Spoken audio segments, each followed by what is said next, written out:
পুরো দেশটাই বাংলাদেশ হয়ে যাবে আমার যুবকেরা। আচ্ছা, এই দেশটা কোরআন দিয়ে চলুক, এটা আমরা সবাই চাই কি চাই না? বলেন তো, এই দেশে কোরআনের রাজ ছাড়া, কোরআনের আইন ছাড়া ইনসাফ কায়েম করা সম্ভব হবে? আমি ডানে আওয়াজ পাচ্ছি, বামে পাচ্ছি না। ইনসাফ কায়েম করা সম্ভব হবে? এই কোরআন দিয়ে যখন সংবিধান কায়েম হবে, পুরো রাষ্ট্র ইনসাফ ভিত্তিক রাষ্ট্র হয়ে যাবে। একটা এক্সাম্পল দিয়ে মূল তাফসীরে ফিরে যাব। কোন একজন যুবককে আমার দরকার।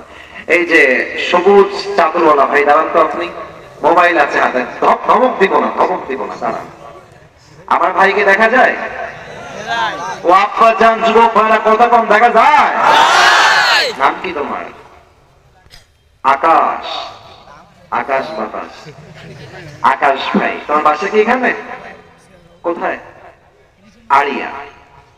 মনে করেন আকাশের সঙ্গে আমার একটা ঝগড়া, এই ঝগড়া লেগে গেছে। আকাশ বলছে আপনার ওয়াজ ভালো হয় না। বললাম তোর ভালো লাগে না,